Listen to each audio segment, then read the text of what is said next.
ಮಿಂಚೇರಿ ಜುಮ್ಮಾ ಮಸೀದಿ ಜಮೀನು ಪರಿಹಾರ ಧನ ಮಸೀದಿಗೆ ನೀಡಬೇಕು. ವಕ್ಫ್ ಕಚೇರಿ ಎದುರು ಗ್ರಾಮಸ್ಥರ ಪ್ರತಿಭಟನೆ. ಬಳ್ಳಾರಿ ತಾಲೂಕಿನ ಮಿಂಚೇರಿ ಗ್ರಾಮದ ಜುಮ್ಮಾ ಮಸೀದಿಗೆ ಸಂಬಂಧಿಸಿದ 4 ಎಕರೆ ಜಮೀನಿನ ಭೂಸ್ವಾಧೀನ ಪರಿಹಾರ ಧನವನ್ನ ಮಸೀದಿಗೆ ನೀಡಬೇಕೆಂದು ಆಗ್ರಹಿಸಿ ಗ್ರಾಮಸ್ಥರು ಸೋಮವಾರ ಬಳ್ಳಾರಿ ನಗರದ ಕೋಲ್ ಬಜಾರ್ ರಸ್ತೆಯಲ್ಲಿರುವ ವಕ್ಫ್ ಬೋರ್ಡ್ ಕಚೇರಿ ಎದುರು ಪ್ರತಿಭಟನೆ ನಡೆಸಿದರು.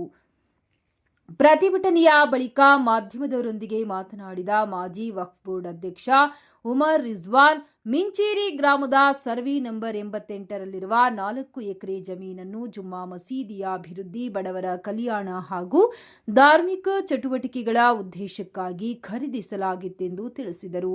ನಂತರ ಈ ಜಮೀನು ಮಸೀದಿಯ ಹೆಸರಿಗೆ ದಾನವಾಗಿ ವರ್ಗಾವಣೆಯಾಗಿದ್ದು ಹಲವು ವರ್ಷಗಳಿಂದ ಮಸೀದಿಯ ಸ್ವಾಧೀನದಲ್ಲಿದೆ ಎಂದು ಹೇಳಿದರು.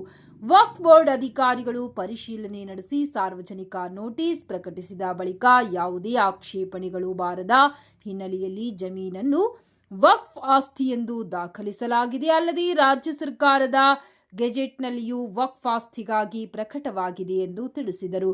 ಆದರೆ ಭೂಸ್ವಾಧೀನ ಪ್ರಕ್ರಿಯೆಯಲ್ಲಿ ಹಳೆಯ ದಾಖಲೆಗಳ ಆಧಾರದ ಮೇಲೆ ವ್ಯಕ್ತಿಯೊಬ್ಬರಿಗೆ ಪರಿಹಾರ ಧನ ನೀಡಲು ಕ್ರಮ ಕೈಗೊಳ್ಳಲಾಗುತ್ತಿದೆ ಎಂಬ ಮಾಹಿತಿ ಲಭ್ಯವಾಗಿದೆ. ಇದು ನ್ಯಾಯಸಮ್ಮತವಲ್ಲ ಎಂದು ಆಕ್ಷೇಪಿಸಿದ ಅವರು, ಜಮೀನು ವಕ್ಫ್ ಆಸ್ತಿಯಾಗಿರುವುದರಿಂದ ಪರಿಹಾರ ಮೊತ್ತ ಸಂಪೂರ್ಣವಾಗಿ ಜುಮ್ಮಾ ಮಸೀದಿಗೆ ಸಲ್ಲಬೇಕೆಂದು ಒತ್ತಾಯಿಸಿದರು.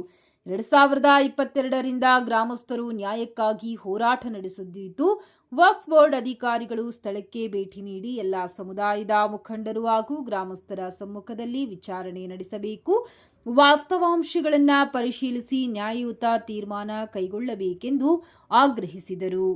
ಯಾವುದೇ ರೀತಿಯ ಗೊಂದಲ ಅಥವಾ ಅಹಿತಕರ ಘಟನೆಗಳು ನಡೆಯದಂತೆ ಸಂಬಂಧಪಟ್ಟ ಅಧಿಕಾರಿಗಳು ತಕ್ಷಣ ಮಧ್ಯಪ್ರವೇಶಿಸಿ ಸಮಸ್ಯೆಯನ್ನ ಬಗೆಹರಿಸಬೇಕೆಂದು ಪ್ರತಿಭಟನಾಕಾರರು ಒತ್ತಾಯಿಸಿದರು. ಈ ಪ್ರತಿಭಟನೆಯಲ್ಲಿ ಅಲಿ ಖಾನ್, ರಿಜ್ವಾನ್, ಸರ್ಫ್, ಅಯೂಬ್, ಫಾರೂಕ್, ಶೇಷಾವಲಿ, ಸಲೀಂ ಸಾಬ್, ಹುಸೇನ್ ಯಾಸೀನ್, ನೂರ್ ಸೇರಿದಂತೆ ನೂರಾರು ಮಿಂಚೇರಿ ಗ್ರಾಮಸ್ಥರು ಭಾಗವಹಿಸಿದ್ದರು. ಮಾಧ್ಯಮದವರಿಗೆ, ಸಮಾಜ್ಗೆ ಮತ್ತೆ ವಿಶೇಷವಾಗಿ ಡಿಪಾರ್ಟ್ಮೆಂಟ್ ವಕ್ಫ್ ಬೋರ್ಡ್ ಆಗಿ ಡಿಪಾರ್ಟ್ಮೆಂಟ್ ಅವರು KIDB ಡಿಪಾರ್ಟ್ಮೆಂಟ್ ಇವರೆಲ್ಲರಿಗೆ ನನ್ನ ಕಡೆಯಿಂದ ನಮಸ್ಕಾರ. ಇವತ್ತು ಮಿಂಚೇರಿ ಗ್ರಾಮದ ಸರ್ವೆ ನಂಬರ್ 88 ಪೈಕಿ ಒಂದು 4 ಎಕರೆ ಜಮೀನು, ಅದರ ವಿವಾದ ಇದು. ಈ 4 ಎಕರೆ ಜಮೀನು 2021ರಾಗೆ ಲ್ಯಾಂಡ್ ಅಕ್ವಿಸಿಷನ್ ಆಗ್ತದೆ. ಲ್ಯಾಂಡ್ ಅಕ್ವಿಸಿಷನ್ ಆದ ನಂತರ ಈ ವಿಚಾರಣೆದಾಗಿ 1,60,70,00,000 ರೂಪಾಯಿ ಅನುದಾನ ಇದು ಕಂಪನ್ಸೇಷನ್ ಬಿಡುಗಡೆ ಆಗ್ತದೆ. ಆ ವಿಚಾರಣೆಯಲ್ಲಿ ಈ ಮಿಂಚೇರಿ ಗ್ರಾಮದ ವಿಜಯನಗರಿಗೆ ಇವ್ರಿಗೆ ಈಗ ಗೊತ್ತಾಗ್ತದೆ ಯಾವ ವಿಚಾರಣೆ ಬಗ್ಗೆ, ಇದರ ದಾಖಲಾತಿಗಳು ಏನಿಲ್ಲ, ಇದ್ರ ಬಗ್ಗೆ ಇಲ್ಲ ಅಂತ ಹೇಳ್ಬಿಟ್ಟು ವಕ್ಫ್ ಬೋರ್ಡ್ ಆಫೀಸ್ ಬಂದು ಇದಕ್ಕೆ ಪ್ರಯತ್ನ ಪಟ್ಟು ಇದಕ್ಕೆ ಡಾಕ್ಯುಮೆಂಟ್ಗಳು ಏನಿದಾವೆ ಏನಿಲ್ಲ ಪ್ರತಿಯೊಂದು ವಿಚಾರಣೆ ಮಾಡ್ತಾ ಇರುವಾಗ ಒಂದೊಂದು ಹೊರಗೆ ಬರ್ತಿದಾವೆ. ಯಾವ ತರ ಹೊರಗೆ ಬಂದಾವ ಅಂತ ಹೇಳಿದ್ರೆ, ವಕ್ಫ್ ಬೋರ್ಡ್ ಬರೆಯೋದು ಲೆಟರ್ಗಳು ಚೇರ್ಮನ್ಗಳು ಲೆಟರ್ ಬರ್ದವ್ರೆ. ಅದಕ್ಕೆ ಕೋರ್ಟ್ನಾಗೆ ರೂಲ್ ಇದೆ, KID ಡಿಪಾರ್ಟ್ಮೆಂಟ್ನಾಗೆ ಒಂದು ರೂಲ್ ಇದೆ. ಏನ್ ರೂಲ್ ಇದೆ, ಏನಾದ್ರು ತಕರಾರು ಬಂದ್ರೆ ತಕ್ಷಣ ಅದು ರೂಲ್ ಕೋರ್ಟ್ ಲೋಕಲ್ ಕೋರ್ಟ್ಗೆ ಕಳಿಸ್ಬೇಕಂತ ಇದೆ. ಆ ತೀರ್ಮಾನ ಅಲ್ಲೇ ಮಾಡ್ಕೊಂಡ್ಬಿಡ್ತಾವ್ರೆ. ಆ ತೀರ್ಮಾನ ಆದ್ಮೇಲೆ ಈಗ ನಾವು ಕೋರ್ಟ್ಗಳಿಗೆ ಹೋಗಿ ಮತ್ತೆ ಡೈರೆಕ್ಷನ್ಸ್ ತಂದು ಕೋರ್ಟ್ಗೆ ಮಾಹಿತಿ ತಗೊಂಡ್ಬರ್ತೀವಿ. ಅಷ್ಟರಾಗೆ ನಮ್ಮ ಕಡೆಯಿಂದ ಬೋರ್ಡ್ ಕಡೆಯಿಂದ ಅಡ್ವೊಕೇಟ್ ಒಬ್ರು ನೈಮ್ಯ ಅಂತೇಳಿ ನಮ್ಮ ಸಮಾಜದ ಅಡ್ವೊಕೇಟ್ ಅವರು, ಪಾಪ ಅವರು ಸೀನಿಯರ್ ಮೋಸ್ಟ್ ಅವ್ರವ್ರ ಕೆಲಸ ಅವ್ರು ಮಾಡ್ಕೊಂತಾರ. ಪ್ರೊಫೆಷನಲ್ ಮುಂದೆ ವಿಚಾರಣೆ ಅದ್ರ ಬಗ್ಗೆ ಗಮನ ಇಲ್ಲ. ಆದ್ರೂ ನೈತಿಕತೆ ಮೇಲೆ, ಎಥಿಕ್ಸ್ ಮೇಲೆ ವಿಚಾರಣೆ ಬಂದ್ರೆ ಒಂದು ಜನರಲ್ ಪರ್ಸೆಪ್ಷನ್ ವಕ್ಫ್ ಬೋರ್ಡ್ನಾಗ ಏನಿದೆ ಅಂತೇಳಿ ವಕ್ಫ್ ವಿರುದ್ಧ ಯಾರ್ಯಾರು ಕೇಸ್ ಫೈಟ್ ಮಾಡ್ತಾರೆ ಅಥವಾ ಅವ್ರಿಗೆ ಕೇಸ್ ಕೊಡಬಾರ್ದು ಅಂತೇಳಿ ಒಂದು ಜನರಲ್ ಪರ್ಸೆಪ್ಷನ್ ಕಾನೂನು ಇದೆ. ಆ ಕಾನೂನು ಬಿಟ್ಬಿಟ್ಟು ವಕ್ಫ್ ಬೋರ್ಡ್ ಮೆಂಬರ್ ಆದರ ರಿಯಾಜ್ ಖಾನ್ ಅವರು ಇವರೆಲ್ಲರೂ ಕುಂತು ಸೇರ್ಬಿಟ್ಟು ಏನ್ ಮಾಡ್ಯಾರೆ, ಅವರಿಗೆ ಕೇಸ್ ಕೊಟ್ಟವ್ರೆ. ನಾವು ಪ್ರಶ್ನೆ ಏನ್ ಮಾಡಿದೀವಿ, ನಯೀಂ ಸಾಹೇಬರು ಬಂದ್ಬಿಟ್ಟು ಕೋಲ್ಬಜಾರ್ ಖಬರಸ್ತಾನ್ ಕೇಸ್ನಾಗೆ ಅವರು ಪಾರ್ಟಿ ಖುದ್ದು ಪೆಟಿಷನ್ ಪ್ಲಸ್ ಅಡ್ವೊಕೇಟ್ ಆಗಿದ್ದಾರೆ. ಅವ್ರಿಗೆ ನೀವು ಕೊಟ್ರೆ ನಾಳೆ ಬೆಳಿಗ್ಗೆ ಈ ಕೇಸ್ ಯಾವ ತರ ಆಗ್ತದೆ ಅಂತೇಳಿ ಒಂದು ಅನುಮಾನ. ಆ ಅನುಮಾನಕ್ಕೆ ನಾವು ಅವ್ರ ಮೇಲೆ ಅನುಮಾನ ಪಡ್ತಾ ಇಲ್ಲ. ಆದ್ರೆ ನೈತಿಕ ಎಥಿಕ್ಸ್ ಮೇಲೆ ಮಾತು ಬಂದು ನಾವು ಸ್ವಲ್ಪ ಅದರ ಮೇಲೆ ಗಮನ ಹರಿಸ್ಬಿಟ್ಟು ನಾವು ರಿಕ್ವೆಸ್ಟ್ ಮಾಡಿ ಇವೆಲ್ಲ ಮಾಹಿತಿ ತಂದು ರಿಕ್ವೆಸ್ಟ್ ಮಾಡಿದ್ರೆ ನಮ್ಗೆ ಉಲ್ಟಾ ಬೆದರಿಕೆ, ನೀವು ಧಮಕಿ ಕೊಡಕತ್ತೀರಾ, ಅದು ಕೊಡಕತ್ತೀರಾ ಅಂತೇಳಿ ಜನಾಬ್ ರಿಯಾಜ್ ಖಾನ್ ಅವರು, ಇದು ನಮ್ಮ ವಲಿ ಭಾಷಾ ಅವರು ಯಾರು ಮಿಂಚೇರಿ ವಲಿ ಭಾಷಾ ಅವರು ಮಾತಾಡಿದ್ರು. ಅವ್ರಿಗೆ ಈ ತರ ಮಾತುಕತೆ ನಾವು ರಿಕ್ವೆಸ್ಟ್ ಮಾಡಿರೋದು ಇದು ಎಥಿಕ್ಸ್ ಮೇಲೆ ಮಾತಾಡ್ತಿರುವಾಗ ಇಲ್ಲಿ ಇರೋದು ಪ್ಯಾನಲ್ ಆಫ್ ಅಡ್ವೊಕೇಟ್ಸ್ ಇದಾರೆ, ಅವ್ರಿಗೆ ಕೊಡಿ ಸರ್ ಅಂತ ಹೇಳಿದ್ರೆ ಈ ತರ ಹಠ ಹಿಡ್ಕೊಂಡು ಮಾಡಿದಕ್ಕೆ ಇವತ್ತು ನಮ್ಮ ಆಸ್ತಿ ನಾವು ಕಳ್ಕೊಂತೀವಿ ಅಂತೇಳಿ ಈ ಮಿಂಚೇರಿ ಗ್ರಾಮದವರೆಲ್ಲ ಮೆಕ್ಯಾನಿಕ್ಗಳು, ಡ್ರೈವರ್ಗಳು ಇವರು ಅವ್ರ ಆಸ್ತಿ ಉಳಿಸ್ಲಿಕ್ಕೆ ಅವ್ರ ಮಕ್ಕಳ ಭವಿಷ್ಯಕ್ಕೆ ಹೋರಾಟ ಮಾಡ್ತಿದ್ದಾವೆ. ಒಂದು 8 ದಿವಸ ಕೆಳಗೆ ನಾವು ಮೆಸೇಜ್ ಕೊಟ್ಟಿದ್ದೀವಿ, ಮಾಹಿತಿ ಕೊಟ್ಟಿದ್ದೀವಿ. ಇದು ಬಂದ್ಬಿಟ್ಟು ವಿಚಾರಣೆ ಏನಂತ ಹೇಳಿದ್ರೆ, ನಮ್ಮ ಮಸೀದ್ಗಳಾಗೆ ಒಂದು ಮುತ್ತವಲ್ಲಿ ಅಂತ ಮಾಡ್ತಾರೆ, ಪರಂಪರೆ ಅನುಸಾರ ಹಳೆಯ ಕಾಲದಿಂದ ಬಂದಿರು.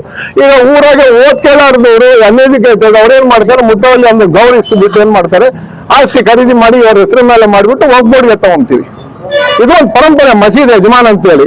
ಅಂತ ಇದು ಒಂದು ಯಜಮಾನ ಬಂದ್ಬಿಟ್ಟು ಮಗ್ದುಮ್ ಸಾಬ್ 93 ಮುತ್ತವಲ್ಲಿ ಇದ್ದಾಯ್ತು ಯಜಮಾನ. ಎಲ್ಲರೂ ಕೂಲಿ ಮಾಡಿ ಕಳ್ಳುಗಳು ಅಲ್ಲೇ ಆಗ್ಯಾಲ ಒಂದು 10,000 ರೂಪಾಯಿ 93 ಜಾಗ ಖರೀದಿ ಮಾಡಿದ್ದು. ಈ ಜಾಗ ಒಂದು ಬಂದ್ಬಿಟ್ಟು ಈಗ ರೊಕ್ಕ ಬಂದ್ಗಳೇ ಟರ್ನ್ ಆಗ್ಬಿಟ್ಟು ಇದು ನಂದು ಆಸ್ತಿ ಅಂತ ಹೇಳಿ ಹೇಳ್ಕೊಂಡ್ ಕುಂತವ್ರೆ. ಇದು ಊರ್ ಗಲಾಟೆ ಮಾಡ್ಕೊಂಡು ಕುಂತವ್ರೆ.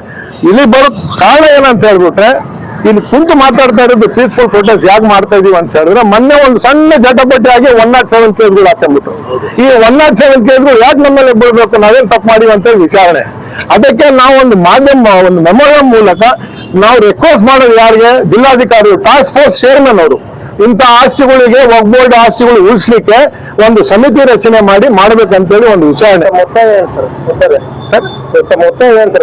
ಇದು ಹೊತ್ತಿನ ವಿಚಾರಣೆ. ಆ ಅಡ್ವೊಕೇಟ್ ಚೇಂಜ್ ಮಾಡಬೇಕು. ಆಮೇಲೆ ಜಿಲ್ಲಾಧಿಕಾರಿಗಳ ನೇತೃತ್ವದಾಗೆ ಒಂದು ತಂಡ ರಚಿಸ್ಬಿಟ್ಟು ಈ ವಿಚಾರಣೆಗೆ ಕೂಲಂಕುಷವಾಗಿ ವರದಿ ಸಲ್ಲಿಸಬೇಕು. ಇಷ್ಟೇ ಸರ್ ನಮ್ಮ ಒತ್ತಡ ಇರೋದು. ಕಾರಣ ಏನಂತ ಹೇಳಿದ್ರೆ, ನಮ್ಮ ಆಸ್ತಿಗಳು ಉಳಿಸ್ಲಿಕ್ಕೆ ಈ ಬಡ್ರು ಎಲ್ಲರೂ ಏನ್ ಮಾಡ್ತಿದ್ದಾರೆ ಉಳಿಸ್ಲಿಕ್ಕೆ ಪ್ರಯತ್ನ ಪಡ್ತಾ ಅದ್ರ ಸಹಕಾರ ಮಾಡ್ಬೇಕಂತೇಳಿ ನಾವು ಇದು ಕೈ ಜೋಡಿಸ್ಕೊಂಡು ವಿನಂತಿಸ್ಕೊಳ್ತೀವಿ ಸರ್. ಬೇರೆ ಇನ್ನೊಂದು ವಿಚಾರಣೆ ಇಲ್ಲ. ಒಬ್ರಿಗೆ ಮೋಸ ನಿಷ್ಠೂರ್ ಮಾಡಬೇಕು, ಒಬ್ರು ಕೆಳಗೆ ತೆಗಿಬೇಕು, ಅವ್ರು ಕೆಳಗೆ ಯಾವ್ದು ವಿಚಾರಣೆ, ಈ ಬಡ್ರ ಆಸ್ತಿ ಉಳಿಸ್ಬಿಟ್ಟು ಕೊಟ್ಬಿಟ್ರೆ ಬಹಳ ಸಂತೋಷ ಅಂತೇಳಿ. ಖರೀದಿ ಮಾಡಿರೋದು ಆಸ್ತಿ, ಇದು ಸಮಾಜ ಪರವಾಗಿ ಖರೀದಿ ಮಾಡಿರೋದು ಆಸ್ತಿ. ಇದಕ್ಕೆ ಈ ವಿಚಾರಣೆ ಸರ್. ಇವತ್ತೆಲ್ಲ ಸರ್, ನಾನು ರಿಜ್ವಾನ್ ಉಮರ್ ಮಾಜಿ ಅಧ್ಯಕ್ಷರು ಒಗ್ಬೋರ್ಡ್ ಸರ್. 2018-19 ನಾನು ಅಧ್ಯಕ್ಷ ಇದ್ದೆ ಸರ್. ಆ ಪೀರಿಯಡ್ ನಾಗೆ ಕೂಡ ನಾವೇನ್ ಮಾಡಿದ್ವಿ ಸರ್, ಸೆಕೆಂಡ್ ಸರ್ವೆನಾಗೆ ಎಲ್ಲಾ ಅಧಿಕಾರಿಗಳು ಸಿಗ್ನೇಚರ್ ಮಾಡಿ ಡಾಕ್ಯುಮೆಂಟ್ಸ್ ಎಲ್ಲ ರೆಡಿ ಮಾಡಿ ಇಟ್ಟಿವಿ sir. Updating of record pending ಇತ್ತು, ಅದು ನಡೀತಾ ಇದೆ. ಆದ್ರೂ ಇವೆಲ್ಲ ನಡೀತಿರೋದು ವಿಶೇಷವಾಗಿ ನಾನು ಗಮನ ಹರಿಸಬೇಕಾಗಿರೋ ವಿಚಾರಣೆ ಜಿಲ್ಲಾಧಿಕಾರಿಗಳಿಗೆ ಹೇಳ್ತೀನಿ ಸರ್.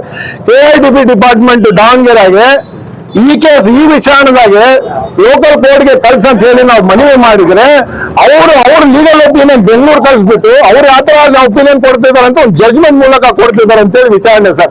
ದಯವಿಟ್ಟು ತಾವು ಇಷ್ಟೆಲ್ಲ ಕಷ್ಟ ಇದು ಮಾಡ್ತಿರೋದಕ್ಕೆ ನಮ್ಗೆ ಧನ್ಯವಾದಗಳು ಹೇಳ್ತೀನಿ ಸರ್. ಇದು ಒಂದು ವಿಷಯ ಎಲ್ಲಾ ಕಡೆ ಎಲ್ಲ ಗಮನ ಹರಿಸ್ಬೇಕಂತೇಳಿ ಒಂದು ತನಿಖೆ ರಚನೆ ಮಾಡಬೇಕು.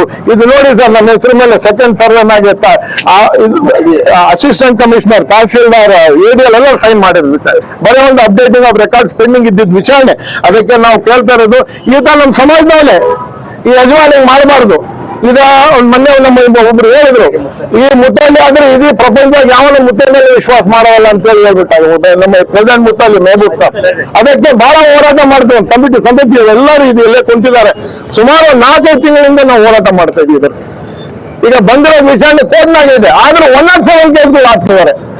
ಅನಾಥರ ಮೇಲೆ ನಾವು ಮಾತು ಕೇಳಕ್ಕೆ ಹೋಗಿದ್ರೆ ಅನಾಥಿಸುತ್ತೆ. ಅವ್ರದ್ದೇನು ತಪ್ಪಿಲ್ಲ, ಯಾಕೆಂದ್ರೆ ಲಾ ಅಂಡ್ ಆರ್ಡರ್ ಪ್ರಾಬ್ಲಮ್ ಅಂತೇಳಿ ಮಾಡ್ತಿರ್ಬೋದು. ಆದ್ರೆ ಯಾವ ಕಾರಣಕ್ಕೆ ಆಗ್ತಿದ್ದಾರೆ ಅಂತೇಳಿ ನಾವು ಹೇಳಿಕೆ ನಿಮ್ ಮುಂದೆ ಕುಂತೀವಿ ಸರ್. ನಮಸ್ಕಾರ. ಗ್ರಾಮ ಕಡೆಯಿಂದ ನಮಗೆ ಒಂದು ಮಾತಾಡಕ್ಕೆ ಅವಕಾಶ ಕೊಟ್ಟಿದ್ದಕ್ಕೆ ಎಲ್ಲರಿಗೂ ಧನ್ಯವಾದ. ನಿಮ್ಮ ಮಾಧ್ಯಮ ಸ್ನೇಹಿತರಿಗೆ ನಾನು ಕೈ ಜೋಡಿ ನಮಸ್ಕಾರ ಹೇಳ್ತೀನಿ ಸರ್. ಏನಿಲ್ಲ ಸರ್, ಇದು 1989ರಿಂದ 1993ವರೆಗೆ ನಮ್ಮ ಮುತ್ತವಲ್ಲಿ ಸಾಬ್ ಅಂತೇಳಿ, ಮಕ್ತಮ್ ಸಾಬ್ ಅಂತೇಳಿ ನಮ್ಮ ಅವ್ರು ಕೂಡ ಮಾವರಾಗ್ಬೇಕು ಅವರಿಗೆ ಮುತ್ತವಲ್ಲಿ ಅಂತೇಳಿ ಮಾಡಿದ್ರು ಸರ್. 89ರಲ್ಲಿ ಅವಾಗ GRR ಮೈಸ್ ಅಂತ ಇತ್ತು ಸರ್, ಅಲ್ಲಿ OMC ಮೈಸ್ ಇತ್ತು. ಅದರಲ್ಲಿ ಬರೀ ಎಲ್ಲಾರು ಕಲ್ಲು ಬಡದು ಡಿಲ್ಲರ್ ಕೆಲಸ ಮಾಡಿ ಹಮಾಲಿ ಕೆಲಸ ಮಾಡಿ 1 ರೂಪಾಯಿ ಸರ್. ಅವತ್ತಿಗೆ 1 ಎಕರೆ ಬಂದು 2,000 ರೂಪಾಯಿ ಸರ್ ಭೂಮಿ. ಅವತ್ತು ಆ 2,000 ರೂಪಾಯಿ ಭೂಮಿ ತಗೊಂಡು ಎಲ್ಲರೂ ತಗೊಂಡು ಅವತ್ತಿಗೆ ಮುತ್ತಲ್ಲಿ ಅಂತ ಹೇಳಿ ಮಕ್ತಮ್ ಸಾಬ್ ಇದ್ಮೇಲೆ ಅವ್ರ ಹೆಸರ ಮೇಲೆ ರಿಜಿಸ್ಟ್ರೇಷನ್. ಯಾಕಂದ್ರೆ ಸರ್, ಅದು ಒಂದು ರಿಜಿಸ್ಟ್ರೇಷನ್ ಮಾಡೋ ಟೈಮಲ್ಲಿ ಒಬ್ಬ ಮುತ್ತಲ್ಲಿ ಅಂತ ಒಂದು ಅಥಾರಿಟಿ ಬೇಕಲ್ಲ ಸರ್. ಅದಕ್ಕೆ ಮಜೀದ್ ಅಂತ ಹೇಳಿ ಮಾಡಕ್ ಬರಲ್ಲ. ಯಾಕಂದ್ರೆ ಅಲ್ಲಿ ಸಿಗ್ನೇಚರ್ ಮಾಡೋವಿರ್ತಾವ, ಅವೆಲ್ಲ ಇರ್ತಾವ ಸರ್, ಡಾಕ್ಯುಮೆಂಟ್ಸ್ ಇರ್ತಾವ ಸರ್. ಅದಕ್ಕಾಗಿ ನಮ್ಮ ಮುತ್ತಲ್ಲಿ ಅಂತ ಹೇಳಿ ಅವ್ರ ಹೆಸರ ಮೇಲೆ ಮಾಡಿದ್ವಿ ಸರ್. 93ರಿಂದ ಹಿಡಿದು ಮೊನ್ನೆ 2020ವರೆಗೂ ಕೂಡ ಅವರು ಮಜೀದ್ ವಾಲಾ ಅಂತ ಹೇಳ್ಕೊಂಡು ಬಂದ್ರು ಸರ್. ಇವತ್ತಿನವರೆಗೂ ಯಾವಾಗ KRDB 40 ಲಕ್ಷ ಅಂತ ಹೇಳಿ ಎಕರೆ ಮೊನ್ನೆ ಫಿಕ್ಸ್ ಆಯ್ತು ಅವ್ರ ದುಡ್ಡು, ಅವಾಗ 1,60,00,000 ಯಾವಾಗ ಬಂತು, ಅವಾಗ ನಾವು ದುಡಿದ್ರದ್ದು ಆಸ್ತಿ ಇದು. ಅಂದ್ರೆ ಮೊಮ್ಮಕ್ಕಳು ಅವ್ರ ಮಕ್ಕಳೆಲ್ಲರೂ ನಮ್ಮಪ್ಪ ದುಡಿದಿದ್ದು. ಹೌದು, ನಿಮ್ಮಪ್ಪ ದುಡ್ದಲ್ಲಪ್ಪ. ಅವತ್ತಿಗೆ ನಮ್ಮ ಮಕ್ತಮ್ ಸಾಬ್ ಮುತ್ತಲ್ಲಿದ್ದಾಗ ಚಂದ ಊರಾಗ ಚಂದ ವಸೂಲ್ ಮಾಡಿದ್ರು. ಮತ್ತೆ ಬಳ್ಳಾರಿಯವರು ಕೂಡ ಮಾಡ್ಯಾರ ನಮ್ಗೆ ಚಂದ. ಆಮೇಲೆ ಗೋವಾದಾಗ ನಮ್ಮೂರ್ ಹೋಗಿ ಅಲ್ಲಿ ಗುಜರಿ ಕೆಲಸ ಮಾಡ್ಕೊಂತ ಅಲ್ಲಿ ಕೂಡ ಸ್ಕ್ರಾಪ್ ಕೆಲಸ ಮಾಡ್ತಾರೆ, ಅಲ್ಲಿ ಹೋಗಿ ಚಂದ ವಸೂಲ್ ಮಾಡ್ಕೊಂಡ್ ಬಂದಿವಿ. ಅವರು ದುಡ್ಡು ಕೊಟ್ಟದ್ದು ಅವರು ಕೂಡ ಸಾಕ್ಷಿಗಳಿದಾರ. ಅದ ಕಲ್ಲು ಹೊಡೆದಿರೋದು ಯಾರ್ಯಾರು ಅವತ್ತು ಅವ್ರ ಜೊತೆಗೆ ಇರೋರು, ಅವ್ರ ಮೆಂಬರ್ ಕೂಡ ಇದ್ರು, ಅವ್ರ ಜೊತೆಗೆ ಅವ್ರು ಕೂಡ ಎಲ್ಲ ಶಾಮಿಲ್ ಇದಾರ. ಇವರು 97ರಲ್ಲಿ ಇವರು ಇವಾಗ ಇವರಿದ್ರು ಯಾರು ಮುತ್ತಲಿ ಸಾಬ್ ಇದ್ರು. 96ರಲ್ಲಿ ಅವ್ರು ಎಳೆದು ಬಿಟ್ರು ಸರ್. ಅವರು 97ರಲ್ಲಿ ಇವ್ರು ಎಳೆದ್ರು ಸರ್. ಅವಾಗ ಸುಲ್ತಾನ್ ಸಾಬ್ ಅಂತ ಹೇಳಿದ ಮತ್ತೆ ಇವರು ಮುತ್ತಲ್ಲಿ, ಅವಾಗ ಮುತ್ತಲ್ಲಿ ಆದ್ಮೇಲೆ ಇವ್ರು ಕೂಡ ಡೋನರ್ ಅಂತ ಬರ್ಕೊಟ್ಟಾರ ಸರ್, ಗಿಫ್ಟ್ ಬರ್ಕೊಟ್ಟಾರ. ಇದು ಮಜೀದ್ ವಾಲಾ ಅಂತ. ಇವತ್ತಿನವರೆಗೆ ಮಜೀದ್ ವಾಲಾ ಅಂತ ಹೇಳ್ಕೊಂತ ಬಂದು ಈ ದುಡ್ಡು ಯಾವತ್ತ ಬಂತು ಅವಾಗಿಂದ ಅವರು ತಲೆ ಕೆಡ್ಸ್ಕೊಂಡು ಇದು ನಮ್ದು ಪ್ರಾಪರ್ಟಿ, ಇದು ನಮ್ದು ಆಸ್ತಿ ಅಂತ ಹೇಳಿ ಒಪ್ಪ ಆಫೀಸರ್ ತಗ ಹೋಗಿ ಎಲ್ಲ ಇವ್ರು ಒಳಗಿಂದ ಒಳಗೆ ಸರ್ ಇವ್ರದಾಗ ಬುಕ್ ಆಗ್ಯಾರ ಸರ್.